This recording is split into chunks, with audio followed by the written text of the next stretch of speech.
There's a big discussion going on now about should the government release all the information it has, questions like that. Some people say yes, some say no. I don't happen to think they should release everything they have. I think there is a national security aspect here.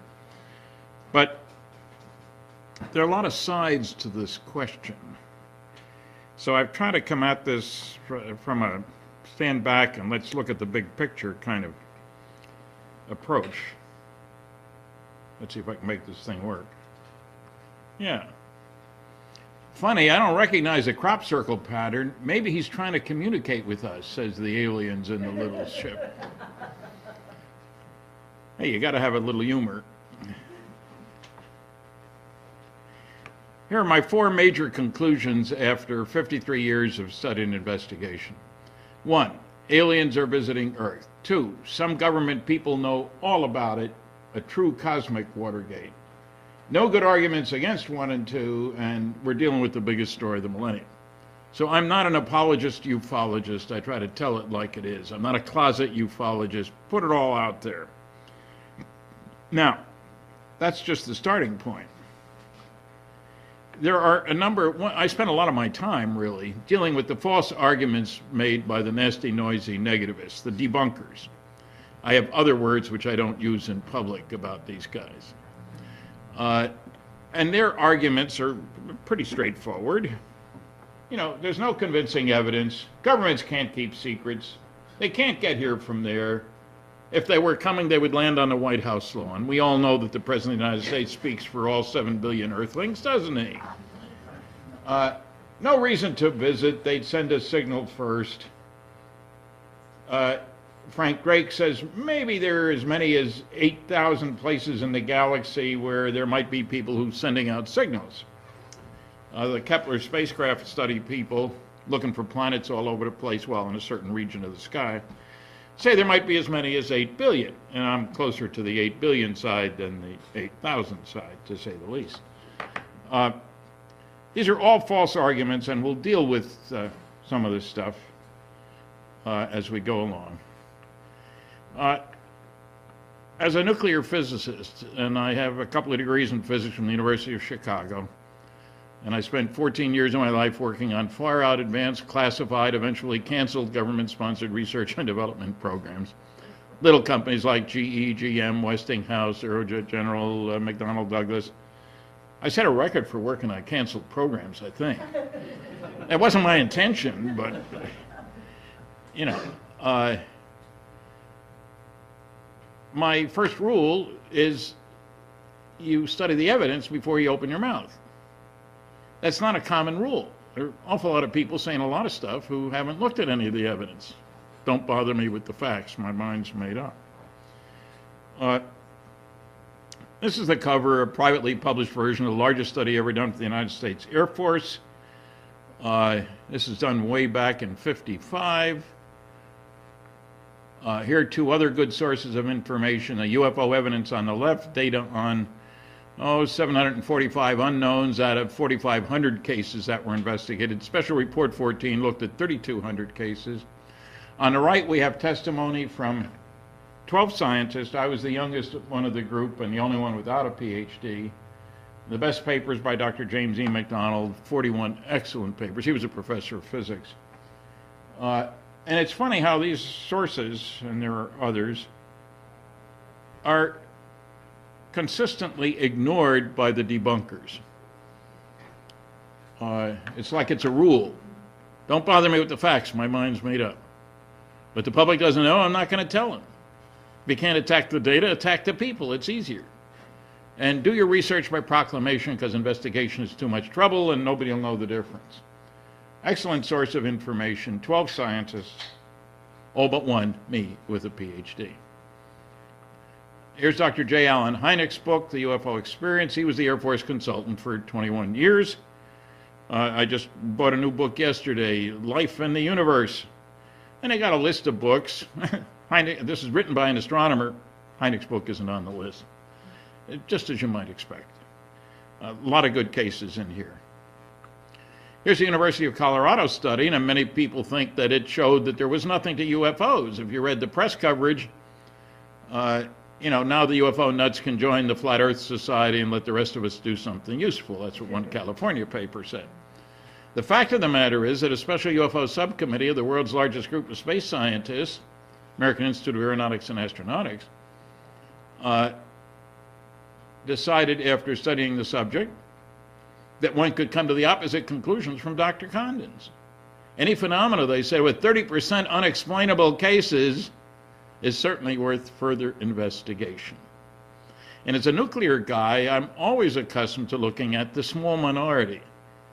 If you take a bunch of uranium atoms, only 1 in 140 is uranium-235.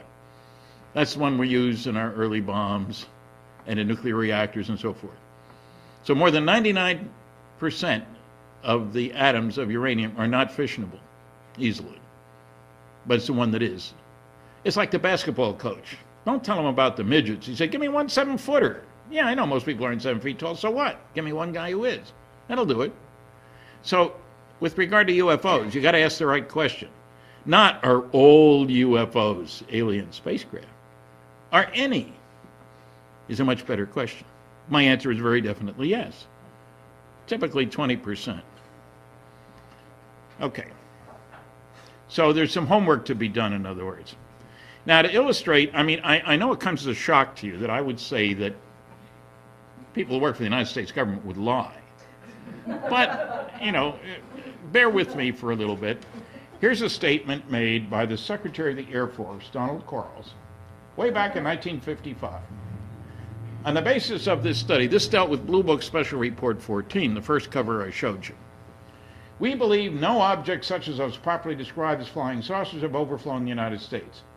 I feel certain that even the unknown 3% could have been explained as conventional phenomena or illusions if more complete observational data had been obtained. Now that seems very straightforward. We looked at a whole bunch of cases, and only 3% couldn't be explained. It's just because there wasn't enough data. That's a popular myth. As a matter of fact, it's a total lie. But he wasn't the only one making such claims. There's Quarles, Dr. Carl Sagan. Carl and I were classmates for 3 years at the University of Chicago. We're the same age. We grew up in adjacent towns in New Jersey. He never bragged about me being his classmate, so I'll brag about his being mine. I wish he was still around. Reliable cases are uninteresting, and the interesting cases are unreliable. Unfortunately, there are no cases that are both reliable and interesting. That sounds very straightforward, too.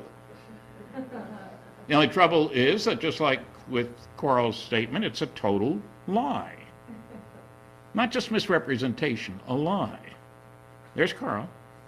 He did more than anybody else to get people to think about extraterrestrial intelligence. I'll give him credit for that. When he makes this statement, he's made it several times, he never gives a source. You'd think he had studied a whole bunch of data, lots of cases. No, he didn't study any. It's off the top of his head. Here's a breakdown of the sightings in that Blue Book Special Report 14. Miscellaneous covers a lot of things, of course. Psychological, it's really psychological aberrations. Nice way of saying crackpot cases. 1.5% were crackpot cases. Now, the American Physical Society, to which I and Carl and most physicists belong, says that 2% of the papers submitted to it for publication by physicists are crackpot cases. So there are as many crackpots, actually more, associated with physics as with flying saucers. I'm one of the few with a foot in each camp, but, Okay, now, the unknowns. Now, from what I said before, obviously that should be 3%. Somebody goofed. The unknowns were 21.5%. Equally exciting is that next to the last category, insufficient information. 9.3%. They, by definition, had a separate category. If there wasn't enough data about a case to give you an explanation, it was listed as insufficient information. They also had a rule that all 4 of the final report evaluators had to agree on an identification if it was an unknown. Any 2 could label it anything else: aircraft, balloon, astronomical, craziness, etc., etc. So they had pretty stringent qualifications. And yet, over and over again, you'll get the stupid statement that, if we just had enough data, we'd be able to explain all cases. It simply isn't true. Now, of course, they were a little bit trickier than that. The press release that went out didn't give the title of the report. Because surely some reporter would have said, what do you mean report number 14? What happened to 1 through 13? Well, the true answer, had it been given, which it wouldn't have been, was that it was classified. They were all classified. They also didn't say where the work was done. Battelle Memorial Institute in Columbus, Ohio, a very highly respected research and development firm, under contract to the Air Force, but their contract was classified here. And nobody in the media asked. There's been a major failure. One of the dozen, at least, PhD theses that have been done deals with the press's inability to do their homework. They can tell you about, what's her name, Lewinsky? That's a big story. Flying saucers, no, we're not going to put any effort into that. It's kind of strange, to be polite. Okay, now here's the quality evaluation. This gets to the crux of the matter. There are interesting sightings that aren't reliable, and reliable sightings that aren't interesting, but no interesting and reliable sightings. Well, the highest quality cases, 35% were unknowns. The lowest quality, only 18%. The better the quality, the more likely to be unidentified. Exactly the opposite of what Carl said. And as you'd expect, the lower the quality, the more likely to be listed as insufficient information. There's nothing strange here. It's exactly what you'd expect if the unknowns really represented something strange. But if you got a combination of appearance and behavior, the appearance indicating that the objects are manufactured. I just read a new book last night. He only talks about lights in the sky. I don't care about lights in the sky. Why would I? You have plenty of good sightings of things with definite size, shape, surface texture, clearly manufactured, whose behavior indicates they weren't manufactured here, because if they were, we would be using them for military purposes. That's the only reason for developing advanced technology for flight system. Military. Budgets are pretty big. Stealth aircraft cost $10 billion to develop, and we used it in a war. We always seem to have a war or two around, so there's plenty of opportunity, you know. But these are facts, not pronouncements from on high by the nasty, noisy negativists. There's no physical evidence. All we have is anecdotes. He actually looked up the definition of anecdote. And if you look at the sightings, for example, in Jim McDonald's congressional testimony, 41 excellent cases. We're not talking anecdotes. Brief story, a personal event, not much to it. We have intensive investigation, multiple witness radar visual sightings, for example, involving highly trained people, sophisticated equipment, etc. Sightings by astronomers. I've had people try to tell me, well, no astronomer's ever seen one, and other people tell me, well, pilots never see them. Malarkey. There are plenty of sightings on record by the good guys, if you will. They're physical trace cases. There is no physical evidence. What they mean is Friedman will not provide a body of an alien for me, so therefore they must not exist. Or a piece of a saucer with a certification this was made someplace else than Earth. I don't have any such thing. Why would I? Why would any sensible government agency allow anybody outside the closed system to have this sort of stuff? You say, well, what's the big deal? Do we want our enemies to have access to our technology? Basic rule for security. You can't tell your friends without telling your enemies. They read the newspapers too. They listen to the radio. Isn't there physical evidence? Is there any? Of course there is. There's loads of it. Ted Phillips in Missouri has collected over 4,000 physical trace cases from more than 80 countries. These are cases, I don't know which hand to use here. In this case, Ronnie Johnson, age 17, finishing his chores for the evening, spots a saucer sitting above the ground about a foot out here. And it's brilliantly lit. He's paralyzed, can't move. His dog can't move either. Finally, this thing takes off. He dashes in the house, tells his folks he just saw a flying saucer. They laugh at him, of course. So he says, you don't need to believe me. Go out and see it. And they did go out, and they did see it. And others in the neighborhood did, too. And when they got out here, the soil was dry down 14 inches in the ring. There was a glow on a board over here, bottom of the tree here. Really strange. His mother touches the glowing ring of soil. Can't take pulses at the restaurant where she works as a nurse for the next couple of weeks. Fingers are numb. They called the sheriff. He checked for radioactivity. There wasn't any. I don't know why radioactivity. I'm a nuclear guy. Why are you worried about radioactivity so much? There are other things that are worse in the world. You are all radioactive, like it or not. You sleep in the same bed with somebody for a year, you'll pick up a measurable dose of radioactive radiation. Doesn't mean it harms you, but you can measure it. We nuclear guys have good instruments, you see. Anyway, an article appeared in the local paper. Somebody sent it to Ted Phillips. This was in Kansas, Delphos, Kansas. Town at that time had 499 people. I doubt if it has any more than that now. And somebody sent a copy of the article to Ted Phillips in the neighboring state of Missouri. He talked to the local sheriff, who told him he'd known the Johnson family for many years, quite reliable people. Nice thing about small towns, everybody knows everybody else. You can't get away with being much of a nut in a small town. So Ted went out, got some samples. I took this picture. The soil on the left is normal soil from a few feet away from the ring. Soil on the right is from the affected ring. You will please note the sophisticated soil retention device there. I had somebody who said, I can't believe anything you said when you showed that paper plate. When I was at the University of Chicago, there was a Nobel Prize-winning physics experiment where a vital piece of equipment was held up by an empty coffee can. If they can use a coffee can, I can use a paper plate. I had good lab tests run. The ring soil has a higher level of soluble minerals, which is a fancy way of saying it's much too salty to grow anything. And 2 years later, it still wouldn't grow anything. We did soil tests, I better add.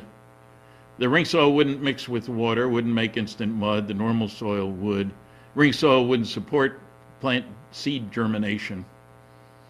And I have some pictures, one alongside the other, the ring soil and the normal soil. The ring soil didn't grow any seeds, the normal soil, from a few feet away. Grew seeds, it was fine. So there is physical evidence. Now this gets you to Roswell, and I'm the original civilian investigator of the Roswell incident. My life was changed in 1978.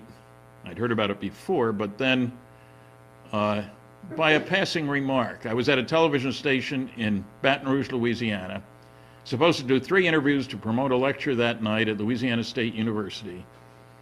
The first 2 interviews were done. The third interviewer was nowhere to be found, no cell phones back then. And the station manager, he's looking at his watch, he's giving me coffee. He knew the people brought me to the station, and he knew I had other things to do. Out of the blue, he said, you know, the guy you ought to talk to is Jesse Marcel. And brilliant investigator that I am, I said, who's he? His next sentence changed my life. Oh, he handled records of one of those saucers you were interested in when he was in the military. What? What do you know about him? He's from Houma. I didn't know where Houma was. I've been there since. It's a good-sized city in Louisiana. He's a great guy. We're old ham radio buddies. You ought to talk to him. And then the reporter showed up. We did the interview. I was busy the rest of the day. Great response that night. The next day, I was early at the airport, called information. This was before the internet. And got a number for Jesse A. Marcel in Houma, Louisiana. Talked to him, mentioned Bill Allen's name, the TV guy. He told me his story. He couldn't hide his involvement. His picture and names were in papers all over the country, actually in China as well and other places. And he was the intelligence officer at the base in Roswell, New Mexico, the home of the only atomic bombing group in the entire world. It's funny how the debunkers never mentioned that little detail, just a military base in New Mexico. And one guy says, the head of the skeptics, an unnamed public information officer put out an unauthorized press release, and that's what led to the Roswell story, and of course it was baloney. And I said to him, we were on the air, me in Roswell, him in Los Angeles, you don't even know his name, do you? Well, no. Well, I've known him for 20 years. The notion that the PIO, Public Information Officer for the only atomic bombing group in the entire world, would put out a press release on his own without approval of the boss is absolutely absurd. These are the guys who dropped the bombs in Hiroshima and Nagasaki, and they tested 2 more bombs, atomic bombs, at Operation Crossroads in the Pacific in 46. They had atomic bombs. Nobody else did. It's a crazy notion. Well, these pictures, Jesse told me his story. A rancher had come into the base, come into the sheriff's office. Sheriff called the base, as he was supposed to do. They talked to Jesse at the base. He talked to his boss, Colonel Blanchard, went out and looked at the stuff the rancher had brought and thought it was very, very strange. The boss says, take our counterintelligence corps guy with you, one of them, and follow this guy out to the ranch, because he said there's loads of it out there. Covers an area about 3/4 of a mile long, a few hundred yards wide, but nothing conventional. So naturally they went out there. They stayed overnight in their sleeping bags.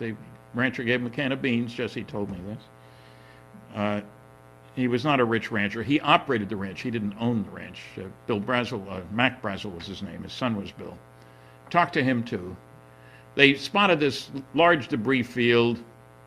They picked up some of the stuff. They brought it back to the base. Jesse told me that first conversation that he figured it had to be an airborne explosion because there was no crater. He'd seen where airplanes had crashed, and you can make a pretty good sized hole in the ground.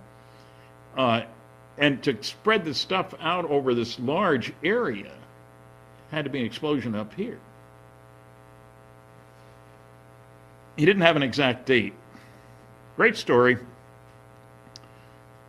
I shared it with my colleague William Moore. I heard another story up in Bemidji, Minnesota. They didn't come running to me either, except after my lecture somebody comes up to me very quietly. You ever hear anything about a crash saucer in New Mexico? Well, yes. Tell me more. They told me their story. And Bill Moore, my colleague, had a third story in Flying Saucer Review, an English publication. An English actor named Huey Green had been driving across the U.S. from L.A. to Philadelphia. When he was in New Mexico, he heard on the radio about a crash saucer in New Mexico. Figured it'd be a big story when he got home to Philadelphia. No story. That was kind of strange. But he knew when he made that trip, you can imagine what the roads were like in 1947. Now, there are probably some around here that aren't so much better today, but we won't talk about those. So he could pin down early July 1947. My colleague went to the University of Minnesota Library, lived in Minnesota. Periodicals department started looking. There was the story. Verified what Jesse had told me, what the other guy had told me. And that set us off. In the next year and a half, we found 62 people connected with this event. Spent a lot of money on phone calls. No internet, as I say. But we found 62 people. The first book came out, The Roswell Incident, in 1980. And by 1986, we'd found 92 people. And I instigated the Unsolved Mysteries program in 1978. And because I had instigated it, I got access to the people who called in, not 1978, 1988.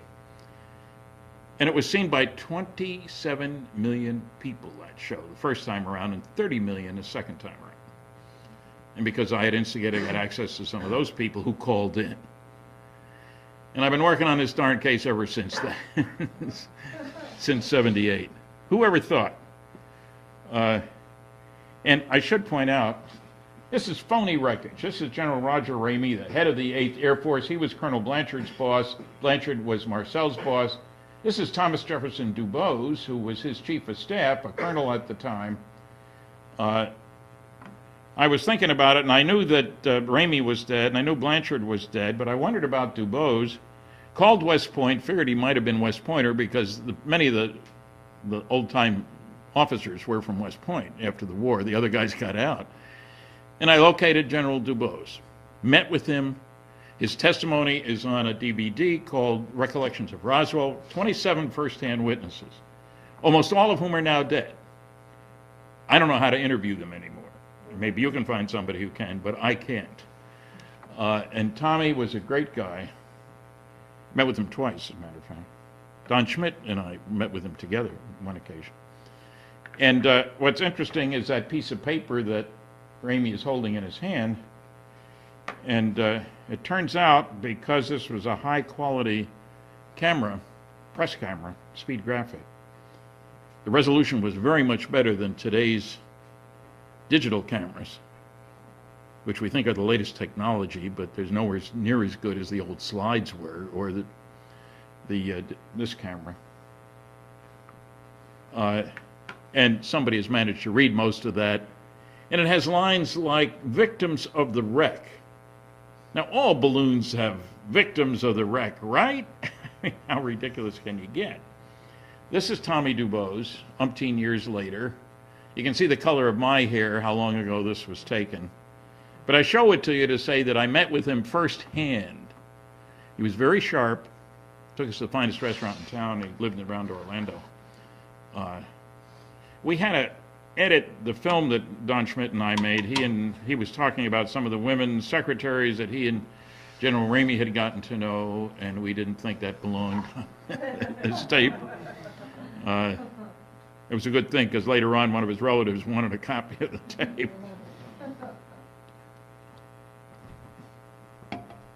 But it's funny how if you go to the debunkers of Roswell, they don't go out and find witnesses. They don't listen to the tape. They don't talk to the witnesses. They do their research by proclamation. That's not science, as far as I'm concerned, anyway. Now, some people will tell you that article only appeared in the Roswell Daily Record. Obviously, it wasn't a big story. That's from a guy who is now a senator from Minnesota. I had sent him and the other people on a program we were doing copies of newspaper articles, front page from all over the country. He hadn't bothered to look at them, although I was told he was given them. This is the Los Angeles Herald Express. There's also the Chicago Daily News, the Sacramento Bee, the San Francisco papers, the Spokane Chronicle, evening papers from Chicago West. The press release didn't go out till noon. It was too late for all the Eastern papers, morning or afternoon. The cover-up story, you notice it's got both stories here. Army finds flying saucer. General believes it is radar weather gadget. This is 4 hours after the first story went out. Pretty quick action. In the next paper, Ramey empties Roswell saucer. That was the end of it. Until I got involved. Inadvertently, as it were. Now, remember, we're talking now about wreckage, which if you talk to the witnesses like Major Marcel and a whole bunch of others, was clearly of an alien aircraft, and the bodies were clearly aliens. That's big news. Because you have such questions who the heck are these guys? Where are they from? What do they want? Who are they working with on this planet? Do we need to worry about being attacked? They're little guys, maybe they're working with China. Well, you never know. What I'm saying is they took it seriously. They had to take it seriously. And you got chain of command here. These are not dinks. Colonel Blanchard, I've had people say, well, he obviously got chewed out and must have been sent off to Siberia for putting out this crazy story. He went on to be a 4-star general and was vice chief of staff of the Air Force when he died of a massive heart attack at the Pentagon. A huge obituary in the New York Times, big ceremony at the Air Force Academy at this time. This is in 1966. Along the way, he'd been head of operations for the Strategic Air Command, under whom there were thousands of nuclear weapons. And yet the debunkers say, oh, he was just a loose cannon. Loose cannon, and he's in charge of thousands of nuclear weapons? You think all these guys in charge of the government are idiots? Don't answer that, but I don't think so.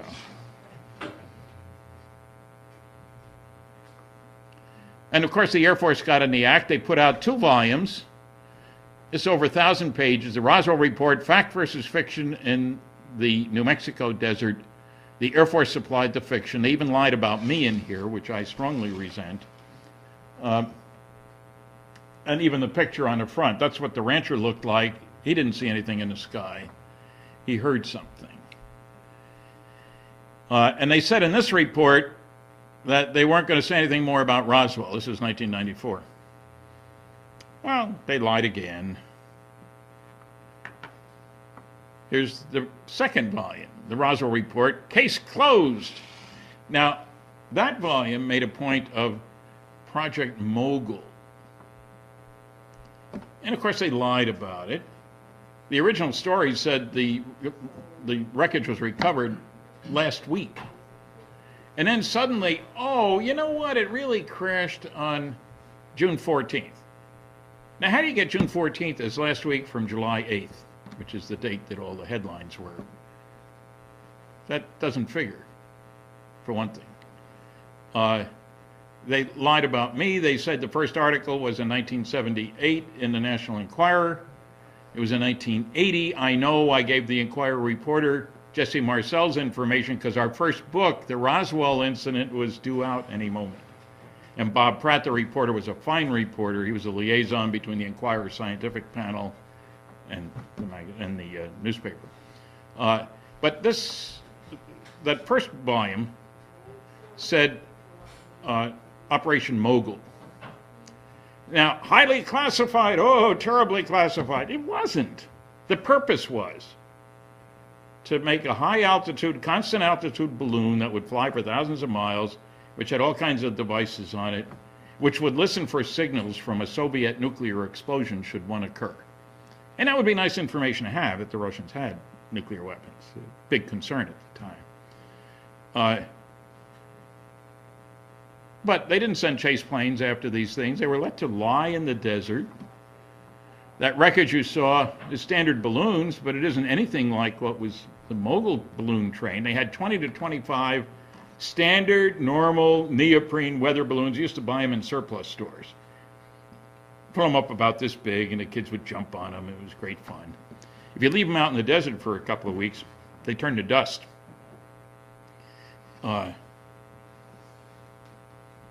Now, that's the first report. That didn't fly very well. So then they came out with this, the second report. This has got the silliest explanation. Remember, first it said flying saucer.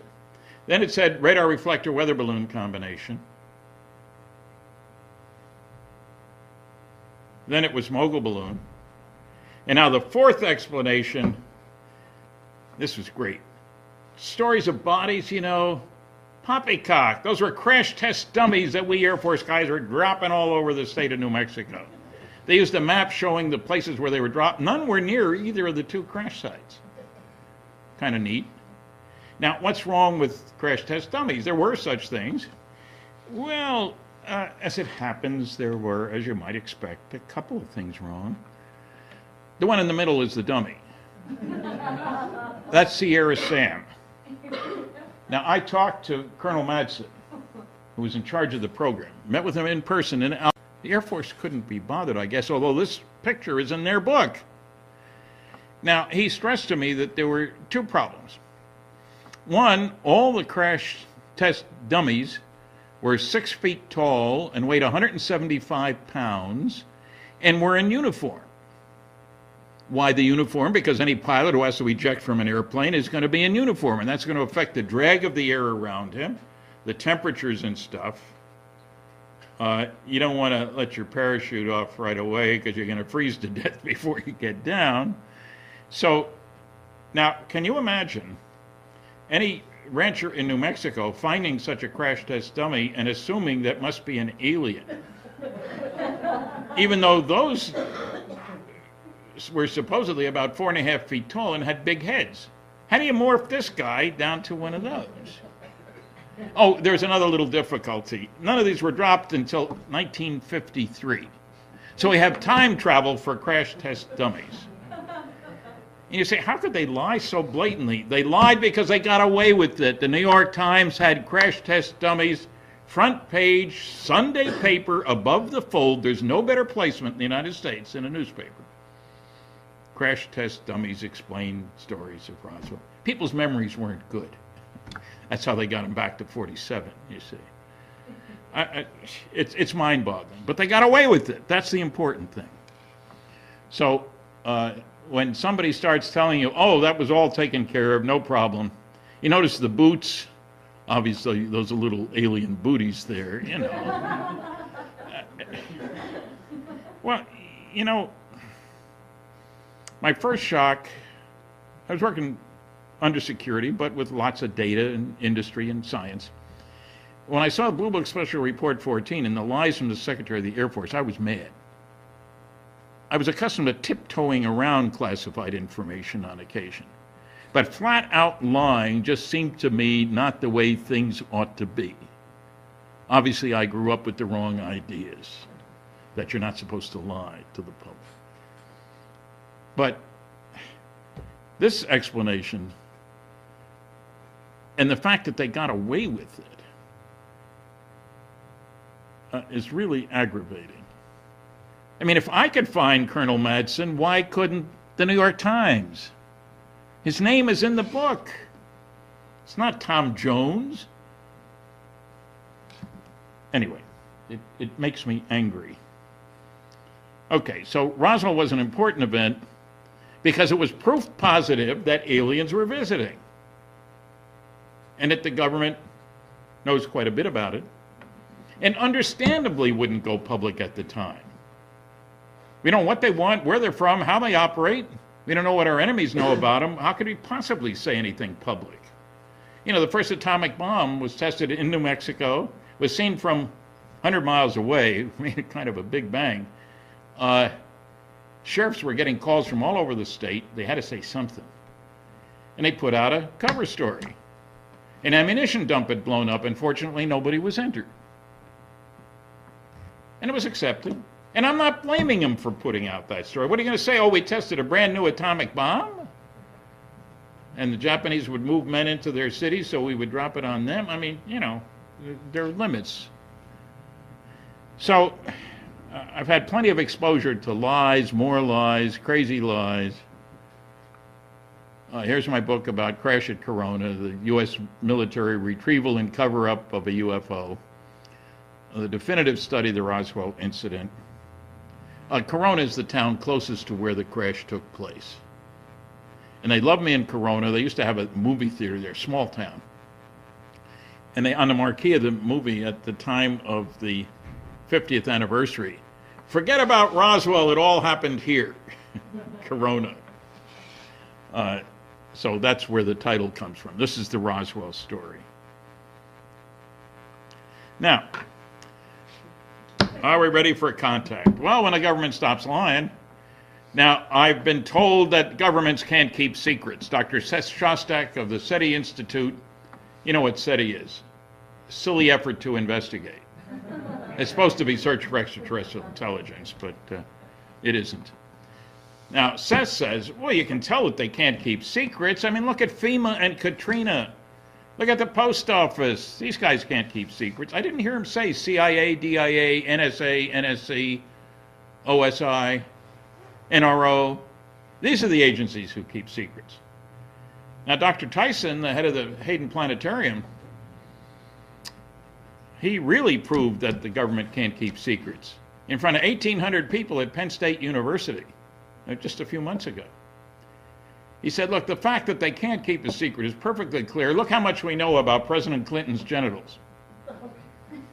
We're all adults here. I mean, what kind of a stupid comment is that to make? There's Monica Lewinsky again, I guess. Dr. Tyson also made another stupid comment. In the movie, the UFO mockumentary that Peter Jennings did on February 24th, 2005, Dr. Tyson was on there, and he said, look, you can't get here from there. Our fastest craft, the Voyager spacecraft, will take 70,000 years to get to the nearest star if it was headed in the right direction. Scientists want to get their data back a lot sooner than that. What he didn't tell you is it doesn't have a propulsion system on it. It's coasting, like throwing a bottle in the ocean. Is that going to tell you how long it takes to cross the ocean? Or put a balloon in the air and that tells you how long it takes to fly around the planet? It's absurd. The trouble with astronomers, one of many troubles, they don't know anything about advanced propulsion. Let me illustrate that. 1941, Dr. Campbell, a Canadian astronomer. I'm a dual citizen. I can complain about both governments. It's perfectly legal. Dr. Campbell did a study to show what would be the initial launch weight of a rocket able to get a man to the moon and back. There's a lot of science fiction stuff about going to the moon. That's ridiculous, he said. And he was going to show it scientifically. That's a legitimate question. What's it got to weigh? Pages of equations. He published an article, 1941. Bottom line, it would have to weigh 1,000,000 tons. Even for me, that's too big. You know what? 1969, we got 3 guys to the moon and back, so with a dumb old chemical rocket, whose initial launch weight was 3,000 tons. He was off by a factor of 300 million. I mean, if you're going to make a mistake, make a good one, folks. Was he stupid? No. He was totally uninformed about aeronautics, astronautics, space travel. One of the stupid assumptions he made was that he used a single-stage rocket. We'd known for 20 years you got to use a multi-stage rocket. He assumed a limit of 1g acceleration. We knew you had to go more acceleration to get up to orbit faster. It takes less energy. He assumed that when you're coming back from the moon, you're going 25,000 miles an hour, you got to have a retro rocket. But of course, that's dead weight. You launch it, doesn't do anything. You got to slow it down at the moon. You got to launch it from the moon. You got to slow it down some back here. That's a 10-to-1 ratio at each step of the way. That's a very expensive way to stop the rocket. What do? We say, thank you, God, for giving us an atmosphere. It gives us something to breathe, which is kind of handy. And if we're smart, we can use the atmosphere to slow down the rocket when it comes back. No retro rocket. You got to get the angle right. Remember Apollo 13? If you come in too steep, you dig a big hole in the ground. Too shallow, and it's bye-bye Earth. He also assumed that the rocket has to provide all the energy. Why would he assume such a stupid thing? You mean it doesn't? No, it doesn't. When we go to the moon, there's a launch window, so we launch at the right time, so the moon would do some of the work for us. It's pretty reliable in its passage around the Earth. You launch at just the right time so the moon can give you a big chunk of energy. Why not? All our deep space probes have used cosmic freeloading. We have the Cassini spacecraft at Saturn. Been there for a couple of years. Very sophisticated, very nice piece of work. We sent it first toward Venus, which is closer to the sun than we are. It went around Venus and got a free kick, no charge. Came back past the Earth, another free kick, and then out past Jupiter and another free kick. And there were people screaming about it because it has plutonium.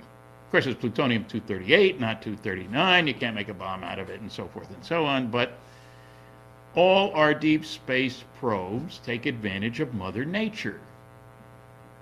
Why not?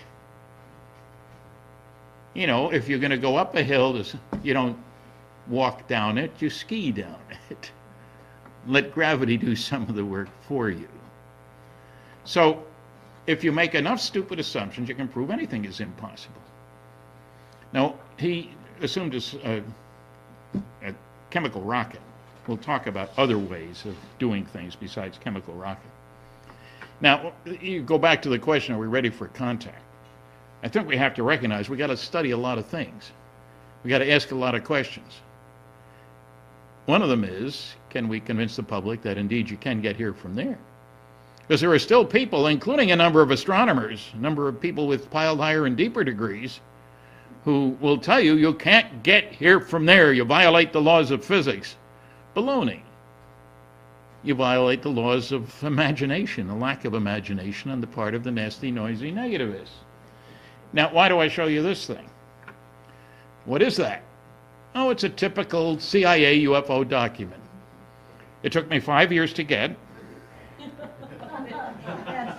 And, you know, isn't that exciting? I mean, title, doc reference, USSR, numbers. And people say, Stan, why don't you scrape it off and see what's underneath? Because they Xerox it first. They're not stupid. They may be nasty in what they do, but they're not stupid. 5 years. This is a guaranteed CIA UFO document. Oh, and just to prove it's not the only one, what the heck? There's another one. And here's my favorite one. I think it's the next slide here. Yeah. I love that. Deny in total. They couldn't find 8 lousy words to declassify. But they're not covering anything up. That's what the insistent is. And that's only the CIA. They're not really the big boys on the block. This is an NSA, National Security Agency, or no such agency, or never says anything. Those are the inside explanations for NSA. To make a long story short, they released 156 UFO documents that looks like this. You can read one sentence per page. Everything else is sources and methods information, they tell me. 98% sources and methods and 2% UFO stuff. Does that make any sense? No, of course not, but nobody asked any of the questions. And they knew who I was. When I called, I'd heard they were putting out, they originally said we have 156 documents, so we can't release them. And then President Clinton signed a executive order 12958 that said you had to release everything after 25 years unless you provided excuses for keeping it classified. And everybody thought, oh, well, this was 1996. He's not going to win the election. We Republicans will take care of that. We don't need to worry about it. Nobody did anything. He did win the election, and suddenly the Air Force is looking at 100,000 pages a month to, hey, what can we release and what can't we release? And the NSA decided it better release some stuff. I called and I gave my name. She says, oh, I know who you are. What? How do you know who I am? Well, Philip Klass, senior avionics editor for Aviation Week and Space Technology, let us know that you were showing the older NSA documents all blacked out on television without telling people it was sources and methods information that was classified. Well, of course I told them that. And whiting out doesn't make it look that much better. The public isn't stupid. And we'll talk about Mr. Klass in a few minutes. You'll see what a great debunker he was. So is anybody covering up anything about UFOs? You bet your boots. Is any newspaper group going after it? Of course not. You see, the general attitude is, look, we smart people working for the New York Times and CBS and so forth, our job is to keep up with what's important in the world. And if aliens were visiting this planet and the government knows all about it and isn't telling us, that would be a big story. But if it was a big story, we would know about it because we're so smart. And we don't, so it must not be, and we're not going to waste any time on something that can't possibly exist because we would know about it. Self-fulfilling prophecy, they call that.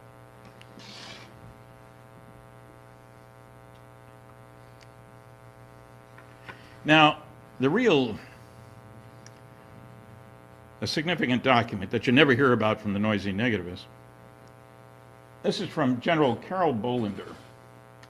He was asked, what should we do about Project Blue Book? Because in 1969, after the Condon report came out, they recommended that it be closed because it wasn't contributing anything to national security or to technology. They were right about that. But they asked General Bolender, who had worked on the lunar excursion module. We landed on the moon in 1968. 69, sorry. So he had no previous connection with this, and he was asked, what should we do about Blue Book? He did a study, put out a memo, and in the memo, which I didn't see until 10 years later, he said, moreover, reports of UFOs which could affect national security are made in accordance with JNAP 146 or Air Force Manual 55-11 and are not part of the Blue Book system. 2 paragraphs later, if we close Project Blue Book, the public won't have a place to report UFO sightings. However, as previously noted, reports which could affect national security would continue to be handled through the standard Air Force procedures designed for this purpose. And yet, the Air Force keeps saying, oh, we closed Project Blue Book, we don't have anything to do with UFOs. And until a month ago, all the rules for pilots of exotic airplanes gave instructions what they should do if they spot unidentified surface ships, unidentified submarines, unidentified airplanes, unidentified flying objects. Now, the Huffington Post made a big deal about that section in the regulations, which was there for anybody to see, and suddenly they disappeared from the regulations. I mean, it only proves they've been lying since 1969. So, you know, nobody talks about General Bollinger. Now, I spoke with him. He wasn't that hard to find. How many Carol Bollingers would you find? And I said, it sounds like you're talking about two separate reporting channels. Reports which could affect national security. Say a saucer goes down the runway at a base where nuclear weapons are stored. That's a national security problem. Or my neighbor and I go outside at the end of the driveway and we spot a saucer flying over. Big deal. Happens all the time, all over the place. And he agreed. Two separate channels. He's dead. You can't interview him now. I'm sorry. But at least I talked to him. I don't know anybody else who did. So more evidence of lying. Now, are we ready for contact? Seems to me you ought to be telling the truth when you start talking about contact. How much are the guys you're talking to going to trust you if you lie all the time? That's not a trivial question. Just to prove there was a Carol Bollinger, Brigadier General, headed a squadron during World War II. As he said, put it, once we landed on the moon, at least I didn't have to work 12-hour days anymore. The Lunar Excursion Module. The Apollo effort was a major, big effort, and people worked their butts off. And we made it. We haven't had a goal like that in space since, unfortunately. Now, one of the problems is we got an awful lot of people who are very smart people who say very stupid things that get in the way of progress. And Kathy and I will be talking about that tomorrow. Here's just one example. Dr. Simon Newcomb, one of the greatest American 19th century astronomer, said the demonstration that no possible combination of known substances, known forms of machinery, and known forms of force can be united in a practical machine by which man shall fly long distances through the air seems to this writer as complete as it is possible for the demonstration of any physical fact to be. It was October 1903, 2 months before the Wright brothers' first flight. And our book, Science Was Wrong, has 13 other examples of very smart people saying very stupid things. What he proved is he didn't know anything about flights. 2 bicycle mechanics from Dayton ran a lot of wind tunnel tests. They knew something about flight. They found that a lot of the early data was wrong, incidentally. They had to develop their own. You know, it's kind of funny. They got a reward, a bonus, for developing an air force for the government. They tried several times, and the government wasn't interested. Finally, in 1909, they got a contract. They got a $5,000 bonus for providing a plane that could go faster than 40 miles an hour. Can you imagine? Do you realize that the first flight, the airplane and the flight would fit inside a 747? Which is quite remarkable when you think about it. My mantra is technological progress comes from doing things differently in an unpredictable way. The future is not an extrapolation of the past. You have to change things. That's the clue. If you look around in our world, micro-integrated circuits are not small vacuum tubes. This laser pointer is not just a different light bulb. The nuclear rockets I'm going to talk about are not just better chemical rockets. You got to do things differently. Now, in the real world, I gave the craziest lecture I've ever given. I was invited to speak at the Global Competitiveness Forum in Riyadh, Saudi Arabia, in January of this year. There would be a panel of 5 of us, contact with outer space. And they charged $4,000 for people to attend this forum. This was the 5th annual. The first one, the keynote speaker was Bill Gates. The keynote speaker this year was Bill Clinton. It was a great experience. There were about 900 people. And that's what that global competitiveness forum is there for. In the real world, the Apollo command module is a round, blunt body. In one of my books, there's a picture of me next to the Apollo 12 command module. When I was young, I thought a high-speed airplane had to have a pointy nose, sharp wings, highly streamlined, high melting point metals. That's what the X-15 was. That's when we first broke the sonic barrier. The Apollo command module goes 25,000 miles an hour, and it's round and blunt. Do you know that the Army Air Force ran wind tunnel tests on round craft at the end of 1947? Somebody got an idea. Gee, if those guys can do it, maybe we can too. Might learn something. Second thing, and I talked about this in my congressional testimony, magneto-aerodynamics control lift, drag, heating, radar profile, sonic booms like the electromagnetic sub. I'll show you a picture. Biggest nuclear fission rocket engine, the Phoebus 2B, about this big. Power level, 4,400 megawatts. This is way back in 1969. How do you relate that to anything? Hoover Dam is 4,000 megawatts. More power than Hoover Dam in something this big. Nuclear. Any advanced civilization will know that you go from chemical to nuclear. Don't need to be a genius to do that.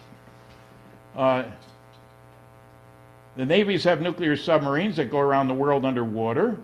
Do you realize that we have nuclear-powered aircraft carriers that can operate for 18 years without refueling? Can't do that with a chemical-powered one, that's for sure. And fusion rockets allow you to kick particles out the back end of a rocket that have 10 million times as much energy per particle as they can get in a dumb old chemical rocket. Every civilization a little older than us in the world, in the universe, in the galaxy, will know about nuclear fusion, because that's what makes the stars produce their energy. And everybody will want to know. We figured it out, theoretically, in 1938. Incredibly rapid progress. 1932, we discovered the neutron. They'd been around all the time, we just didn't know about it. 1938, the first nuclear fission. Beginning of World War II, say in 43, early years, our biggest bomb was a 10-ton blockbuster. 10 tons of TNT, equivalent energy. It took a big B-29 to carry it. 1945, our first A-bomb, 15,000 tons of TNT energy release. 7 years later, 1952, first H-bomb. The name was Mike, incidentally. Don't ask me why, I have no idea. It released the energy of 10 million tons of TNT.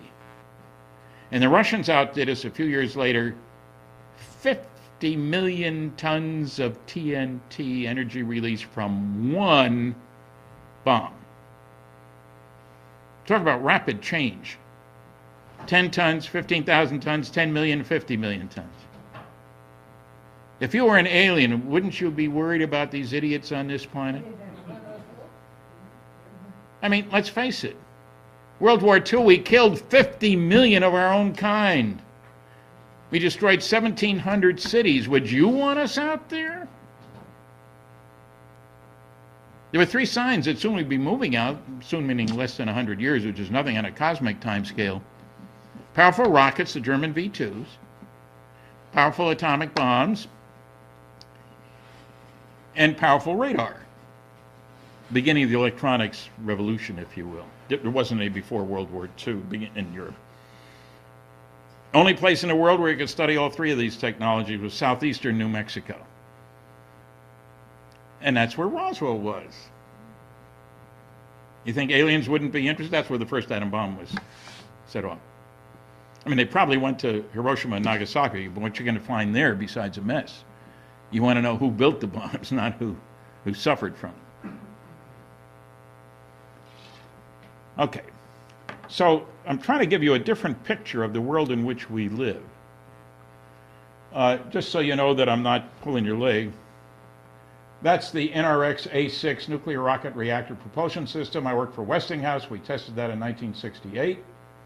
That one's only 1,100 megawatts, half the power of Grand Coulee Dam. This big. No big deal. Very exciting when it worked. I had some experiments on it. There's one of those nuclear-powered carriers. And I have people say to me, Stan, how could an advanced system from out there come to all this way and crash in New Mexico? You got to be nuts. I said, well, I don't think it did. What do you mean? Well, I think there was a mothership that went from star to star, and it carried a whole bunch of Earth excursion modules, and we do exactly the same thing. Here's a nuclear-powered aircraft carrier, 18 years without refueling, carries 75 little airplanes, which can last for an hour or two without refueling, and which don't work worth a darn on the ocean, but work great in the air, and the aircraft carrier doesn't work worth a darn in the air. So we got motherships. We have lots of reports of huge vehicles that don't crash. The little ones, the Earth excursion modules, they seem to crash. There'll be a new book out about the Aztec incident within the next couple months. I wrote the foreword for it, so just can't wait for it to get out. Very good book. But these things are real. This is not imagination here. Oh, there's the first H-bomb. The fireball was only 3 miles wide. Can you imagine what the aliens thought? What are these idiots doing now? I mean, 3 mile wide fireball. It's not a 4th of July display. Here's some of the fusion reactions.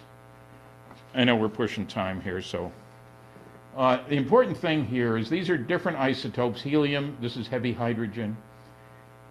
18 million electron volts, MeV. Now, how do you relate that to anything? If you light a match, you're talking about a few electron volts. This is 18 million electron volts in one reaction. And the stuff you're using are isotopes of hydrogen and helium, the two most abundant substances in the universe, which is kind of nice. And if you pick the right reaction, you produce charged particles, and unlike neutrons, which go out in all directions, you can't do much with them, the charged particles you can kick out that way by electric and magnetic fields. The particles go that way, you go that way, fusion propulsion. I'm not saying there isn't something more advanced than fusion. I'm convinced there must be, because we aren't that smart and haven't been around that long. But this is not science fiction. Oh, the astronomers don't know anything about it. You'd think they would, but this is the real world we're dealing with. Stephen Hawking said, if aliens ever visit us, I think the outcome would be very much as when Christopher Columbus first landed in America, which didn't turn out very well for the Native Americans. Well, if you look at the situation between aliens and us versus Christopher Columbus and the natives, the balance is very different in our two situations. Chris didn't have any weapons of mass destruction. We do. If you were an alien, you'd be darn well ready to be careful about these Earthlings. Do you realize that we have exploded 2,000 nuclear weapons on this planet? Thank goodness only 2 on people. For the grace of God. I mean, I don't know how we avoided more than that. I worry about it for my great-grandson, to tell you the truth. Of course, the astronomers never talk about any of the evidence of aliens visiting. There's Frank Drake. Nice guy. He says there might be as many as 8,000 places in the galaxy that could be sending out signals. Of course, you can't fill in the numbers because we don't know them. Key number is, what's the lifespan of a civilization? Anybody know? We certainly don't. He leaves out colonization and migration. How many people here had your ancestors living where you currently live 20 generations ago? I think there's some Native Americans here at the conference, but you get my point. Somebody migrated here. They crash landed. In Australia, they were banished there. They take great pride in their convict ancestors, incidentally. Maybe this is a galactic jailhouse, you know, a penal colony. They dumped all the bad boys and girls there, and that's why we're so nasty to each other. Frank, you're way off base. I love this. As science expands its knowledge of the universe, the probability of Earth-like planets out there increases every year, and thus the chance of intelligent life existing in space is at a point where it must be taken seriously. As if our knowledge of it changes what's going on out there. Either they're out there or they're not. Whether we know about it has nothing to do with whether they're out there.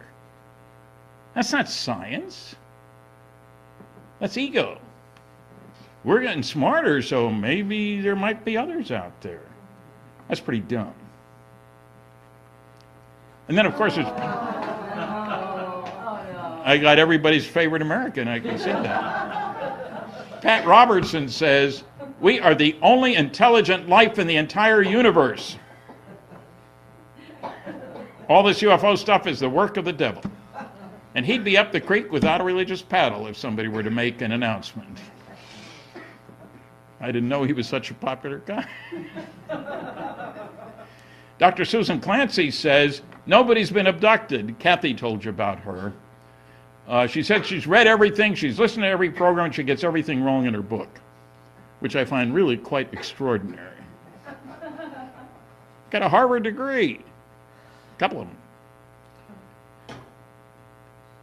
Only reason for keeping secret is fear of panic. Well, I disagree. We want to determine how they work. We worry about enemies getting there first and how to defend against them. Every government doesn't want a push for an earthling orientation because it would mean a loss of power. Everybody in power wants to stay in power. That's one of the ground rules on this planet. Pat Robertson again. Economic chaos of new technology. And we also can't admit, I've had 7 different stories of planes being shot down and never coming back when they were chasing UFOs. In 1952, the orders were put out. Shoot them down if they don't land when instructed to do so. Well, cartoonists would have great fun with that. You know, down, down. How do you tell the aliens? Anyway. How do we look to them? A primitive society, our major activity is tribal warfare. This year, the budget for military work is $1 trillion on planet Earth, and yet 25,000 children die each day of preventable disease or starvation. And we will soon be going to the stars using nuclear fusion. That doesn't bode well for them treating us as equals. I think more likely they'll want to quarantine us.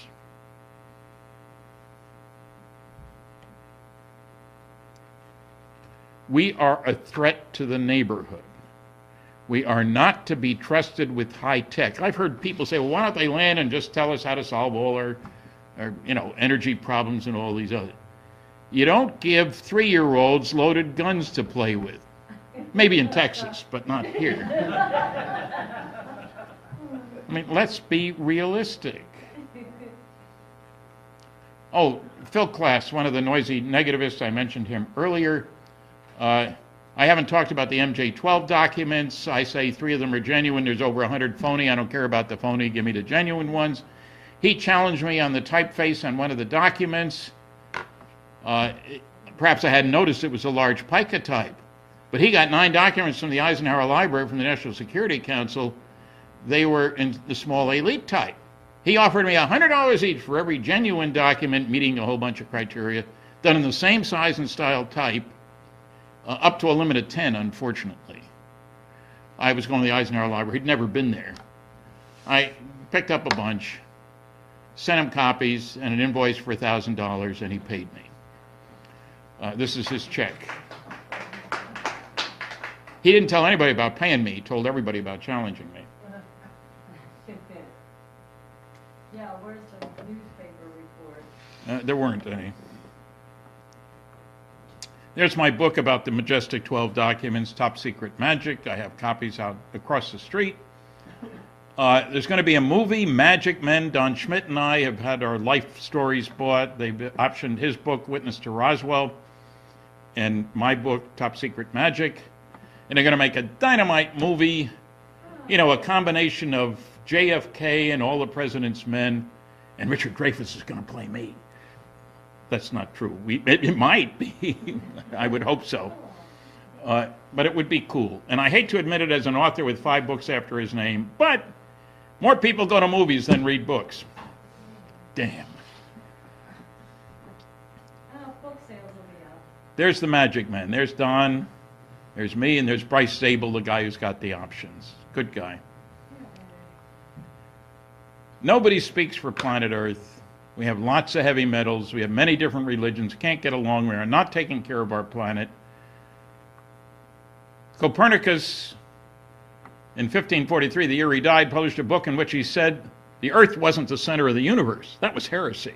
The book was banned for 300 years. He said the sun was. Sorry, Giordano Bruno was burned at the stake for agreeing with him, but Copernicus was wrong too. The sun isn't at the center of the universe either. We're not important except to us. Of course, it's Bishop Ussher who said the world was created in 4004 BC. He went through the Bible and all the begatting, must have liked the thought of begatting, and figured it all out. He left out 6 zeros. Too bad. I got to tell you about an unusual pair of stars, Zeta 1 and Zeta 2 Reticuli. The constellation of Reticulum, you can't see them from here. You got to go below the equator. This comes out of the Betty and Barney Hill story. There was a star map observed. There it is from the book on the left there. These 2 stars are the closest to each other pair of sun-like stars in our entire local neighborhood. And they're 1 billion years older than the sun.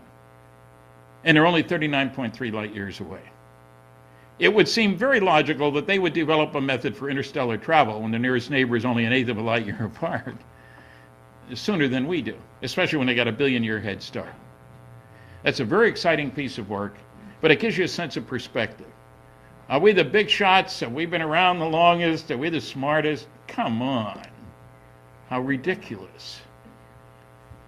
This is my favorite place. There's Betty and Barney Hill. Kathy Martin, who you just heard, is Betty's niece.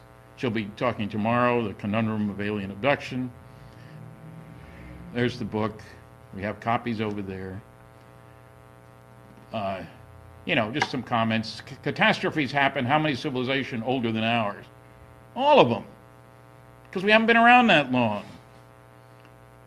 There's thousands of stars within 100 light years. The galaxy is maybe 80,000 light years across, we're saying now. No free energy yet. And there's that Wright Brothers airplane that would fit inside the 747. Governments can't agree about much. Would any be willing to give up new military technology to enemies? Would any give up sovereignty? Are we ready for contact? There's nobody who speaks for planet Earth. You may have noticed that. These are the enemies of mankind: arrogance and ignorance. We don't like being told we have been fed lies. Journalists and scientists have failed their professional responsibility. And there's that great ego line: if it were true, I would know about it. I have a high clearance. My wife tells me he's been practicing. What I think is he's trying to contact some alien civilization, the kid with the violin. Little humor. Isaac Asimov said, either they'd make themselves known or they'd hide. If they do neither, they can't be visiting. He's a real expert on alien behavior because he writes science fiction. Sorry, Isaac. Are there gods? These are some of the questions. How many gods are there? And the Brookings Institute said it's been speculated that of all groups, scientists and engineers might be the most devastated by the discovery of relatively superior creatures. We thought we were the big shots, and we're not. Too bad. Now, 2 reasons for the strange views. Smart people believe weird things, namely that no aliens are visited, because they are skilled at defending beliefs they arrived at for non-smart reasons. And the tendency to seek or interpret evidence favorable to already existing beliefs and to ignore or reinterpret evidence unfavorable to already existing beliefs. That's why the nasty, noisy negativisms from the ancient astronauts, I was going to say, the fossilized physicists and ancient academics who will try to tell you, ain't nobody coming here. They are, and they don't know. ghost-like objects. This is a jets chased. I won't even go into this. There are a dozen PhD theses. You'll never hear about them from the noisy negativists. Strong comments about the one about press coverage by Dr. Herbert Strentz. Are we ready for contact? No. Childish behavior. We can't agree on the rules. The leader's the spokesperson. Maybe we should be told aliens are visiting, that international conferences will be held, and will be amnesty for military witnesses. I'm not expecting it to happen any day soon. There's my book, Flying Saucers in Science. There are copies across the street. I'll be over there tomorrow, too. It's impossible, isn't it? That was the original title. Science Was Wrong is what it is now. There's the library. I get a kick out of this cartoon. I'm holding something that says Roswell UFO Hall of Fame in Dr. Stanton Friedman. It's always nice to be recognized by your peers. Thanks for listening. Classified. They were all classified. They also didn't say where the work was done. Battelle Memorial Institute in Columbus, Ohio, a very highly respected research and development firm, under contract to the Air Force, but their contract was classified here. And nobody in the media asked. There's been a major failure. One of the dozen, at least, PhD theses that have been done deals with the press's inability to do their homework. They can tell you about, what's her name, Lewinsky? That's a big story. Flying saucers, no, we're not going to put any effort into that. It's kind of strange, to be polite. Okay, now here's the quality evaluation. This gets to the crux of the matter. There are interesting sightings that aren't reliable, and reliable sightings that aren't interesting, but no interesting and reliable sightings. Well, the highest quality cases, 35% were unknowns. The lowest quality, only 18%. The better the quality, the more likely to be unidentified. Exactly the opposite of what Carl said. And as you'd expect, the lower the quality, the more likely to be listed as insufficient information. There's nothing strange here. It's exactly what you'd expect if the unknowns really represented something strange. But if you got a combination of appearance and behavior, the appearance indicating that the objects are manufactured. I just read a new book last night. He only talks about lights in the sky. I don't care about lights in the sky. Why would I? You have plenty of good sightings of things with definite size, shape, surface texture, clearly manufactured, whose behavior indicates they weren't manufactured here, because if they were, we would be using them for military purposes. That's the only reason for developing advanced technology for flight system. Military. Budgets are pretty big. Stealth aircraft cost $10 billion to develop, and we used it in a war. We always seem to have a war or two around, so there's plenty of opportunity, you know. But these are facts, not pronouncements from on high by the nasty, noisy negativists. There's no physical cases are uninteresting, and the interesting cases are unreliable. Unfortunately, there are no cases that are both reliable and interesting. That sounds very straightforward, too. The only trouble is that, just like with Carl's statement, it's a total lie. Not just misrepresentation, a lie. There's Carl. He did more than anybody else to get people to think about extraterrestrial intelligence. I'll give him credit for that. When he makes this statement, he's made it several times, he never gives a source. You'd think he had studied a whole bunch of data, lots of cases. No, he didn't study any. It's off the top of his head. Here's a breakdown of the sightings in that Blue Book Special Report 14. Miscellaneous covers a lot of things, of course. Psychological, it's really psychological aberrations. Nice way of saying crackpot cases. 1.5% were crackpot cases.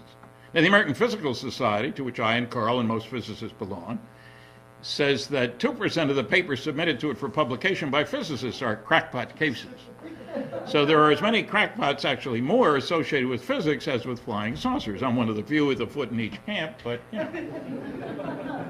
Okay, now, the unknowns. Now, from what I said before, obviously that should be 3%. Somebody goofed. The unknowns were 21.5%. Equally exciting is that next to the last category, insufficient information. 9.3%. They, by definition, had a separate category. If there wasn't enough data about a case to give you an explanation, it was listed as insufficient information. They also had a rule that all 4 of the final report evaluators had to agree on an identification if it was an unknown. Any 2 could label it anything else: aircraft, balloon, astronomical, craziness, et cetera, et cetera. So they had pretty stringent qualifications. And yet, over and over again, you'll get the stupid statement that, you know, if we just had enough data, we'd be able to explain all cases. It simply isn't true. Now, of course, they were a little bit trickier than that. The press release that went out didn't give the title of the report, because surely some reporter would have said, what do you mean report number 14? What happened to 1 through 13? Well, the true answer, had it been given, which it wouldn't have been, was that it was University of Chicago. And I spent 14 years of my life working on far out advanced, classified, eventually canceled government-sponsored research and development programs. Little companies like GE, GM, Westinghouse, Aerojet General, McDonnell Douglas. I set a record for working on canceled programs, I think. That wasn't my intention, but, you know. My first rule is you study the evidence before you open your mouth. That's not a common rule. There are an awful lot of people saying a lot of stuff who haven't looked at any of the evidence. Don't bother me with the facts. My mind's made up. This is the cover, a privately published version of the largest study ever done for the United States Air Force. This is done way back in '55. Here are 2 other good sources of information. The UFO evidence on the left, data on 745 unknowns out of 4,500 cases that were investigated. Special Report 14 looked at 3,200 cases. On the right, we have testimony from 12 scientists. I was the youngest one of the group and the only one without a PhD. The best papers by Dr. James E. McDonald, 41 excellent papers. He was a professor of physics. And it's funny how these sources, and there are others, are consistently ignored by the debunkers. It's like it's a rule. Don't bother me with the facts. My mind's made up. But the public doesn't know. I'm not going to tell them. If you can't attack the data, attack the people. It's easier. And do your research by proclamation, because investigation is too much trouble and nobody will know the difference. Excellent source of information. 12 scientists, all but 1, me, with a PhD. Here's Dr. J. Allen Hynek's book, The UFO Experience. He was the Air Force consultant for 21 years. I just bought a new book yesterday, Life in the Universe. And I got a list of books. This is written by an astronomer. Hynek's book isn't on the list, just as you might expect. A lot of good cases in here. Here's the University of Colorado study, and many people think that it showed that there was nothing to UFOs. If you read the press coverage, you know, now the UFO nuts can join the Flat Earth Society and let the rest of us do something useful. That's what one California paper said. The fact of the matter is that a special UFO... There's a big discussion going on now about should the government release all the information it has, questions like that. Some people say yes, some say no. I don't happen to think they should release everything they have. I think there is a national security aspect here. But there are a lot of sides to this question. So I've tried to come at this from a stand back and let's look at the big picture kind of approach. Let's see if I can make this thing work. Yeah. Funny, I don't recognize the crop circle pattern. Maybe he's trying to communicate with us, says the aliens in the little ship. Hey, you got to have a little humor. Here are my 4 major conclusions after 53 years of study and investigation. 1, aliens are visiting Earth. 2, some government people know all about it, a true cosmic Watergate. No good arguments against 1 and 2, and we're dealing with the biggest story of the millennium. So I'm not an apologist ufologist. I try to tell it like it is. I'm not a closet ufologist. Put it all out there. Now, that's just the starting point. There are a number, I spent a lot of my time, really, dealing with the false arguments made by the nasty, noisy negativists, the debunkers. I have other words which I don't use in public about these guys. And their arguments are pretty straightforward. You know, there's no convincing evidence. Governments can't keep secrets. They can't get here from there. If they were coming, they would land on the White House lawn. We all know that the President of the United States speaks for all 7 billion Earthlings, doesn't he? No reason to visit. They'd send a signal first. Frank Drake says maybe there are as many as 8,000 places in the galaxy where there might be people who are sending out signals. The Kepler spacecraft study people looking for planets all over the place, well, in a certain region of the sky, say there might be as many as 8 billion, and I'm closer to the 8 billion side than the 8,000 side, to say the least. These are all false arguments, and we'll deal with some of this stuff as we go along. As a nuclear physicist, and I have a couple of degrees in physics from the UFO subcommittee of the world's largest group of space scientists, American Institute of Aeronautics and Astronautics, decided after studying the subject that one could come to the opposite conclusions from Dr. Condon's. Any phenomena, they say, with 30% unexplainable cases is certainly worth further investigation. And as a nuclear guy, I'm always accustomed to looking at the small minority. If you take a bunch of uranium atoms, only 1 in 140 is uranium-235. That's the one we use in our early bombs and in nuclear reactors and so forth. So more than 99% of the atoms of uranium are not fissionable easily, but it's the one that is. It's like the basketball coach. Don't tell him about the midgets. He said, give me 1 7-footer. Yeah, I know most people aren't 7 feet tall, so what? Give me one guy who is. That'll do it. So with regard to UFOs, you got to ask the right question. Not are old UFOs alien spacecraft. Are any? Is a much better question. My answer is very definitely yes. Typically 20%. Okay. So there's some homework to be done, in other words. Now, to illustrate, I mean, I know it comes as a shock to you that I would say that people who work for the United States government would lie. But, you know, bear with me for a little bit. Here's a statement made by the Secretary of the Air Force, Donald Quarles, way back in 1955. On the basis of this study, this dealt with Blue Book Special Report 14, the first cover I showed you. We believe no objects such as those properly described as flying saucers have overflown the United States. I feel certain that even the unknown 3% could have been explained as conventional phenomena or illusions if more complete observational data had been obtained. Now that seems very straightforward. We looked at a whole bunch of cases, and only 3% couldn't be explained. It's just because there wasn't enough data. That's a popular myth. As a matter of fact, that's a total lie. But he wasn't the only one making such claims. There's Quarles. Dr. Carl Sagan. Carl and I were classmates for 3 years at the University of Chicago. We're the same age. We grew up in adjacent towns in New Jersey. He never bragged about me being his classmate, so I'll brag about his being mine. I wish he was still around. Reliable